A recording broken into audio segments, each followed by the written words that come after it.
Assalamualaikum warahmatullahi wabarakatuh. Kembali lagi kita pada pertemuan di mata kuliah akuntansi keuangan menengah, di mana pada kesempatan kali ini kita akan mempelajari mengenai rekonsiliasi bank. Nah, untuk itu langsung saja kita masuk ke materi rekonsiliasi bank.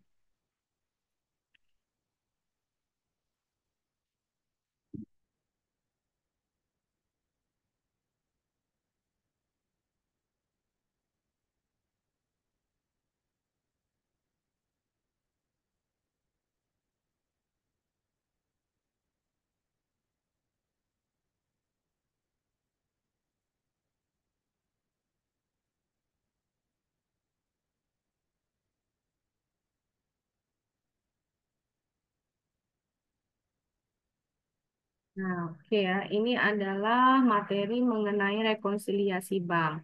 Dapat kita lihat di sini, dikatakan bahwa dalam dunia akuntansi juga terdapat istilah yang disebut rekonsiliasi bank.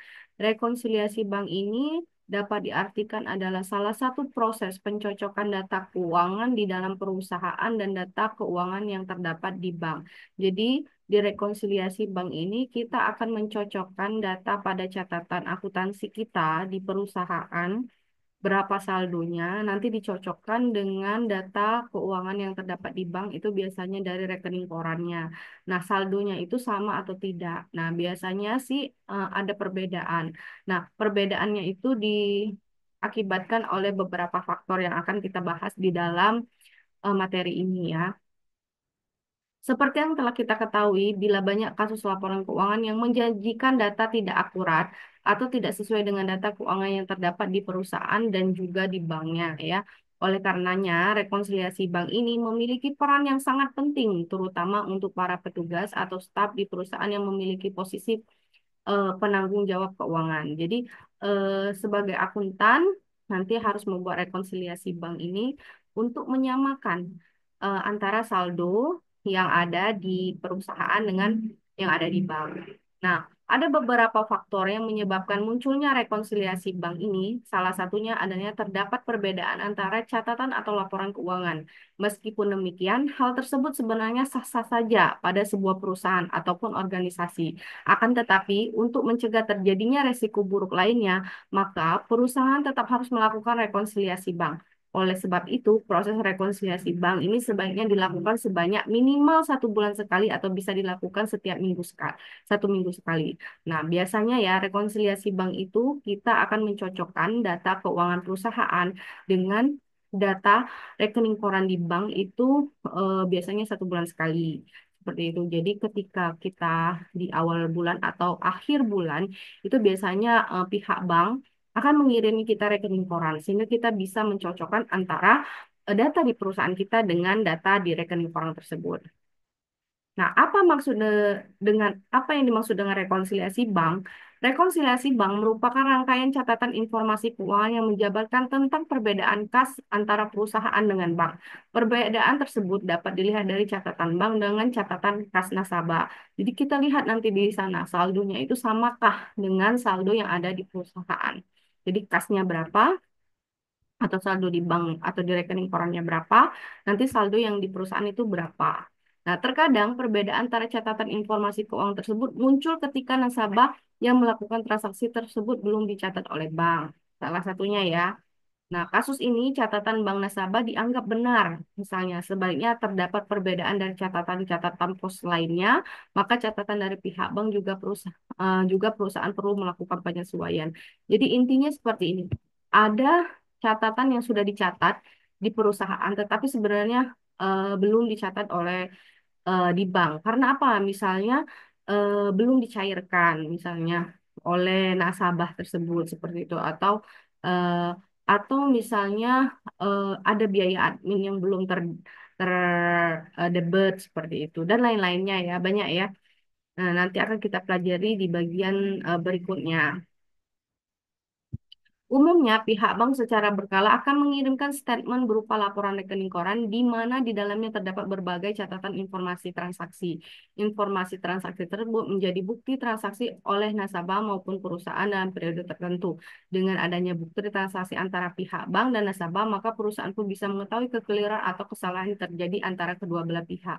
Nah, jadi biasanya catatan di bank itu cukup rapi ya, Nak, ya karena apa? Biasanya tanggal sekian ini ada kas yang masuk, misal seperti itu.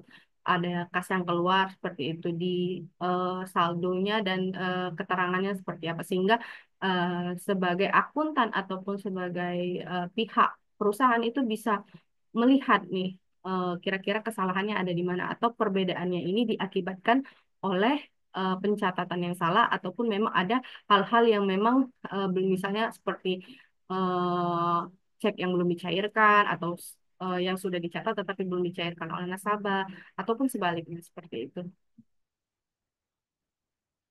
Nah, dalam membuat laporan keuangan yang baik, kamu dapat mempelajari melalui memahami laporan keuangan yang ada di dalamnya menjelaskan cara mempersiapkan tiga bentuk utama laporan keuangan, memperkenalkan rasio dan masih banyak lagi ya. Banyak ya sebenarnya caranya ya untuk memahami laporan keuangan. Intinya kita harus mengetahui alur dulu ya nak ya, baik itu alur untuk transaksi, pencatatan keuangan maupun juga alur apa namanya terjadinya jual beli ataupun pelayanan kepada pemberian jasa piutang, penerimaan penerimaan maupun pembayaran seperti itu, mekanisme di dalam perusahaan seperti itu ya. Jadi kita tahu nih kalau uang keluar itu karena apa biasanya atau uang masuk itu karena pendapatan apa seperti itu. Nah, apa sih dan mengapa sih rekonsiliasi bank itu diperlukan? Yaitu untuk memastikan adanya kesamaan antara informasi antara perusahaan dan bank, maka perlu dilakukan proses rekonsiliasi bank. Dengan dilakukannya rekonsiliasi bank, maka catatan laporan perbankan dan juga perusahaan dalam periode tertentu bisa lebih terlihat rapi dan akurat. Jadi intinya untuk memastikan yaitu tadi saldo yang ada di bank itu sama dengan saldo yang ada di perusahaan seperti itu. Jangan sampai ada keliru ataupun memang kekeliruan itu karena memang eh, ada hal yang belum dicairkan tadi seperti Ibu bilang tadi misalnya ada cek yang belum dicairkan atau ada yang biaya admin yang belum terkredit atau terdebit seperti itu atau yang lainnya atau memang kesalahan yang dilakukan oleh pihak pencatatan daripada perusahaan seperti itu.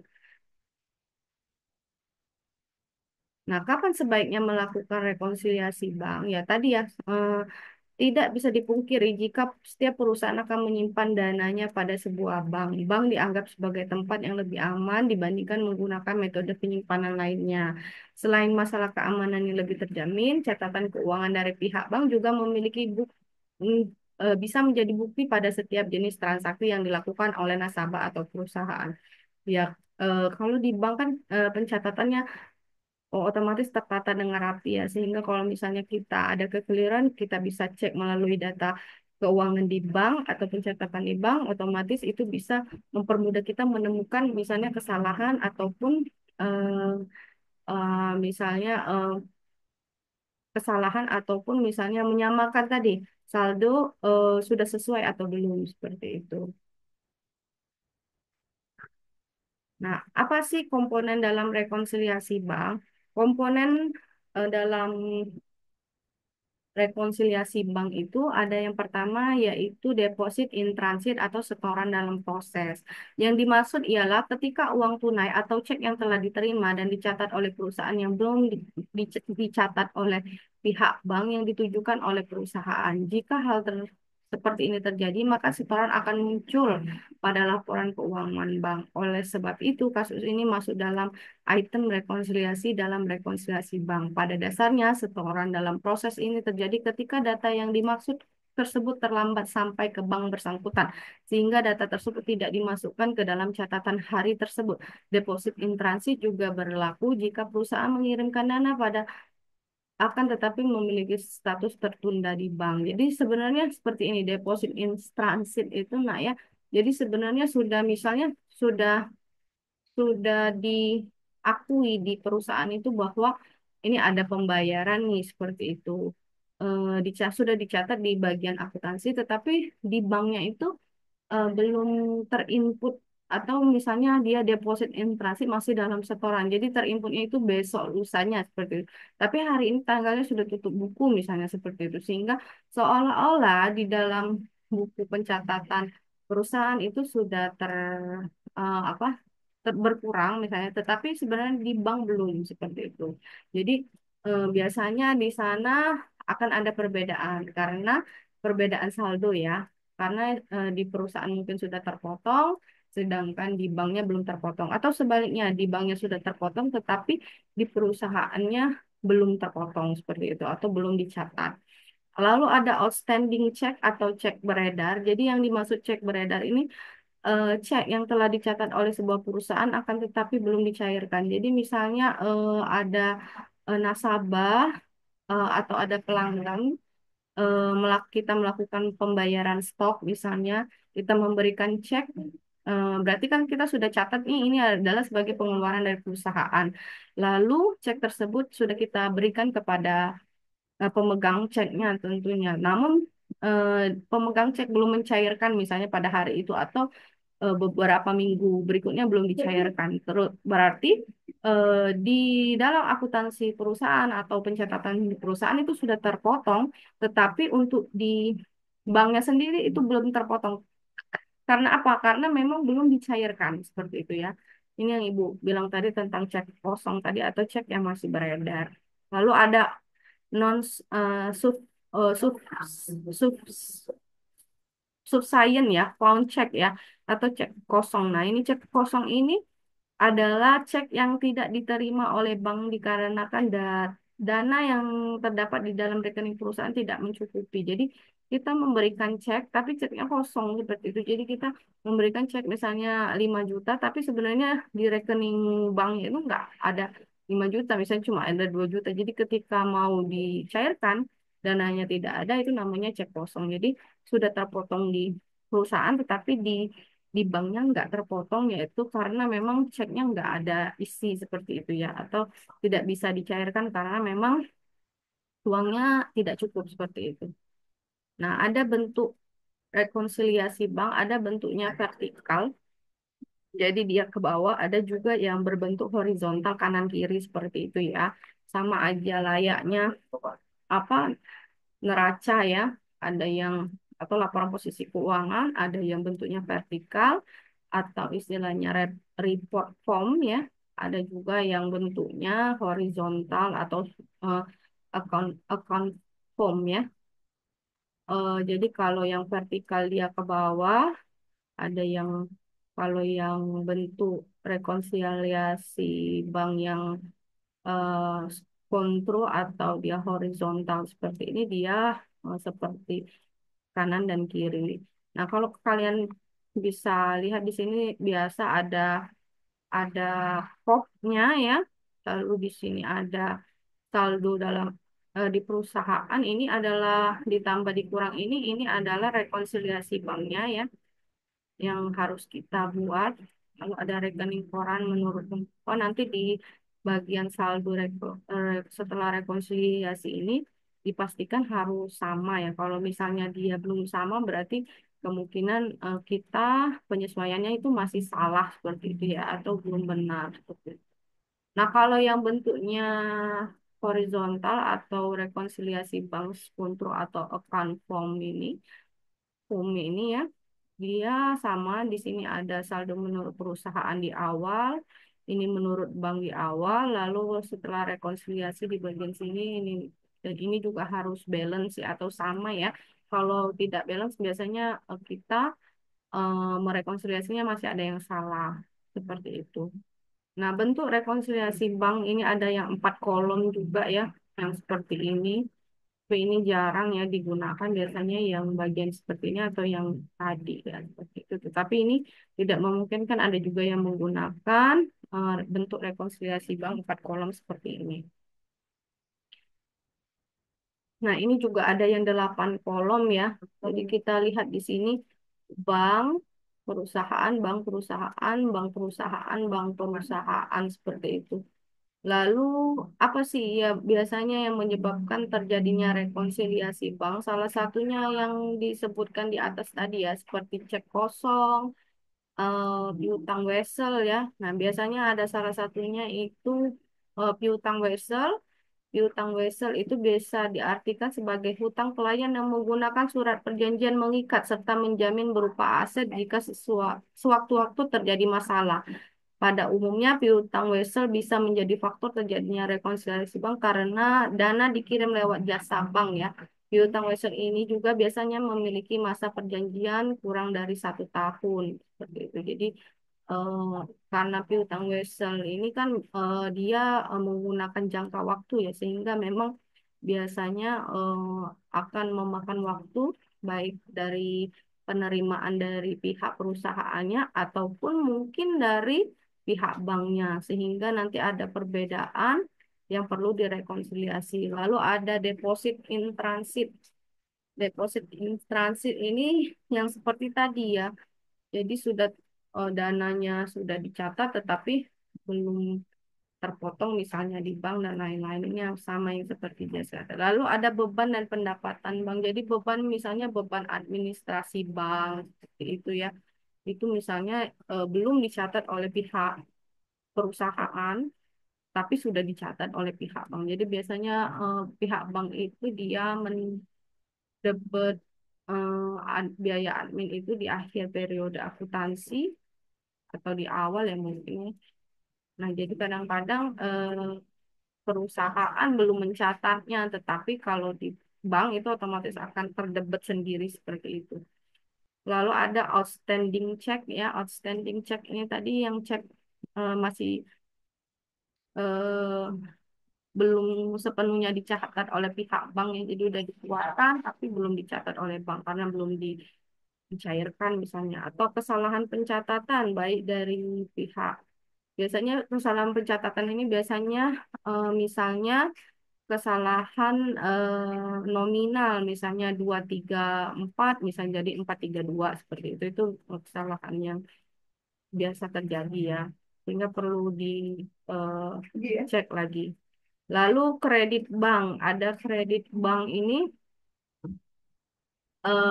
rekonsiliasi bank juga bisa terjadi karena terdapat kredit bank. Kredit bank yang dimaksud bisa berupa penagihan ataupun deposito dari pihak bank. Transaksi jenis ini hanya bisa diketahui jika nasabah menerima rekening koran. Oleh sebab itu sangat penting untuk memahami tentang kredit bank terutama pada perbankan ya dapat mempelajari buku ini ya untuk kredit banknya lihat depositonya seperti apa ya. Lalu ada not sufficient found merupakan cek kosong tadi ya. Jadi mau mencairkan cek tetapi ternyata dana di banknya itu kurang sehingga tidak bisa dicairkan.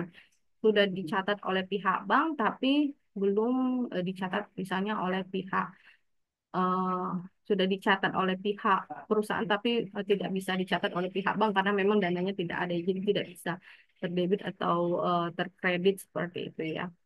Nah, ini ada salah satu contoh rekonsiliasi bank serta pembahasannya. Kita akan coba satu persatu ya. Di sini sebenarnya sudah ada pembahasannya. Maka akan kita bahas secara bersama-sama.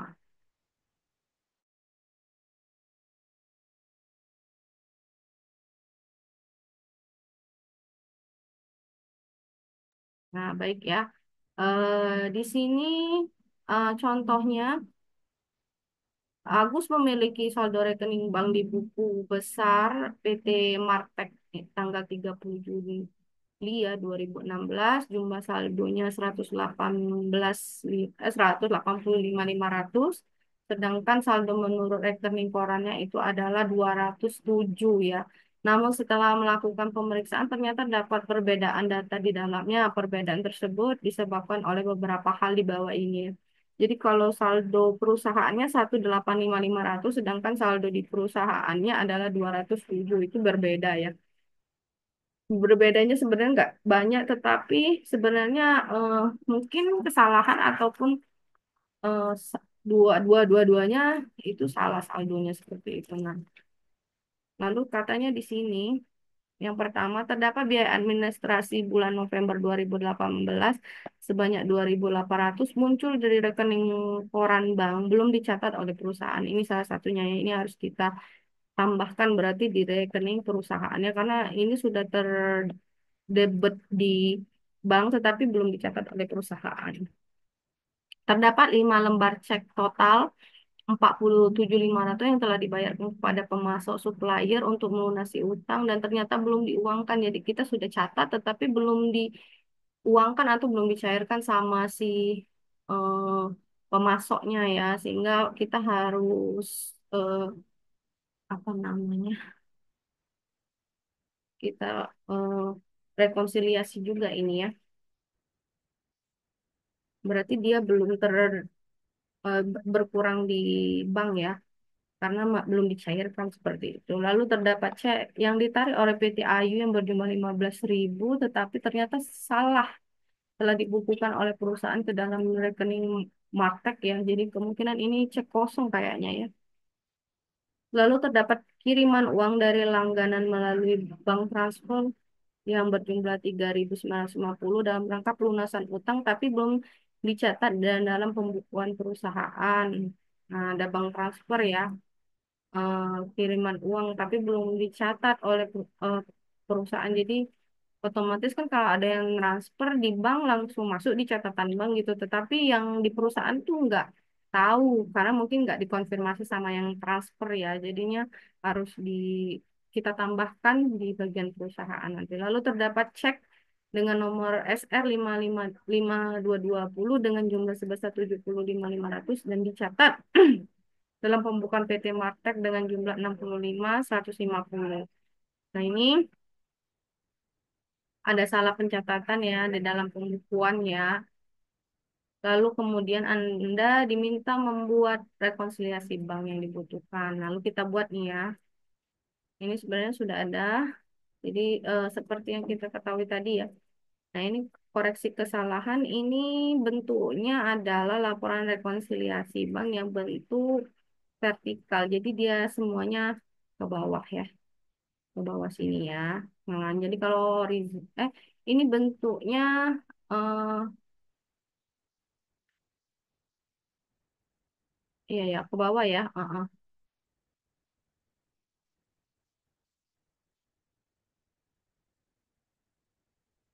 Ini yang pertama kalau kita buat dulu kalau dia di sini menurut bank dulu ya. Ada yang menurut perusahaan. Terserah ya mau di atasnya mau menurut perusahaan dulu atau menurut bank juga boleh ya.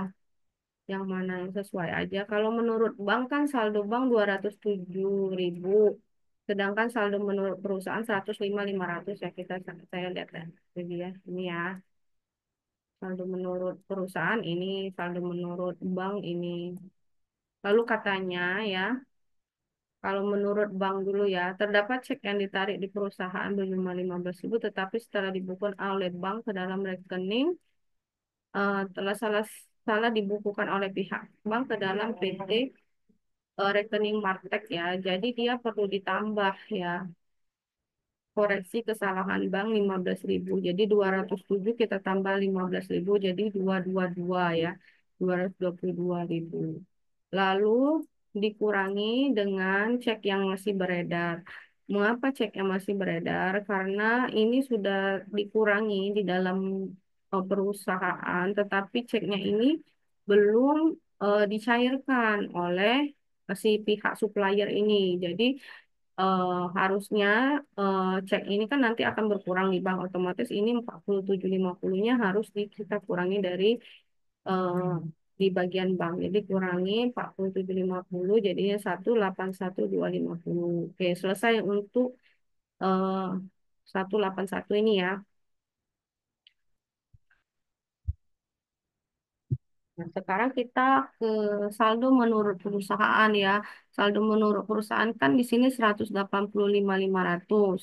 Lalu kita lihat di sini ada kiriman uang tetapi belum dicatat tadi ya sama perusahaan ya. Jadi sudah bertambah di rekening bank ya. Karena kan langsung kalau orang ngirim kan langsung bertambah di bank ya. Tetapi kan kita belum tahu ya jadi belum kita catat. Jadi kita tambahkan dulu di rekening perusahaan. Kiriman uang 3950 kita tambahkan jadi 189.450. Lalu kan di sini dikatakan ada beban administrasi yang belum terdebit, yang sudah terdebit di bank tetapi belum dicatat oleh pihak perusahaan ya. Mana ya? Ah ya, 280 ya. 2.800. Sama koreksi kesalahan yang ini selisih ini tadi ya, kesalahan pencatatan di bank.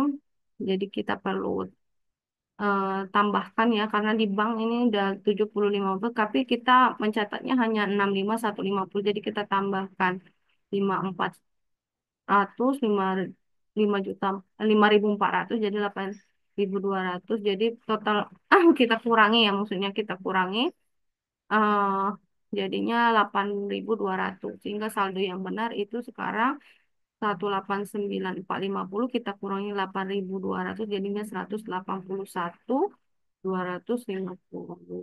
Nah, ini jadi sama-sama sudah sama nih saldo menurut bank dan saldo menurut perusahaan. Nah, ini ya. Ini ada 8 faktor yang umumnya menyebabkan perbedaan catatan bank dengan catatan perusahaan, yaitu yang menambah saldo kas berdasarkan catatan perusahaan.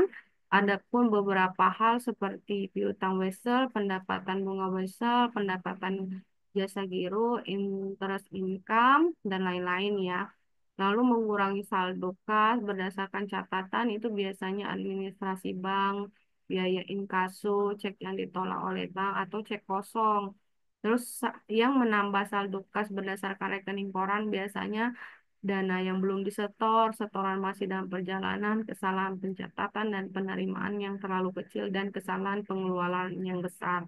Lalu yang mengurangi saldo kas berdasarkan rekening koran bank itu ada pun beberapa hal yang termasuk dalam kasus ini adalah cek yang beredar, kesalahan pencatatan penerimaan terlalu besar atau terjadinya kesalahan pencatatan pengeluaran yang kecil.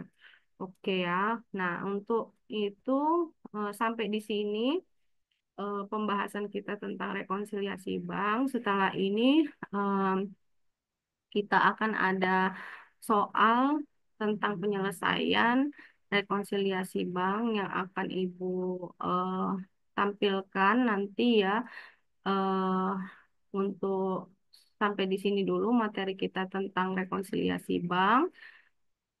Untuk tugas tentang rekonsiliasi bank nanti akan Ibu share di WA Group dan kalian kerjakan di buku folio kita seperti biasa. Ya, untuk itu Ibu cukupkan perjumpaan kita kali ini dengan mengucapkan Assalamualaikum warahmatullahi wabarakatuh. Sampai jumpa lagi pada pertemuan berikutnya. Sehat selalu dan sampai jumpa.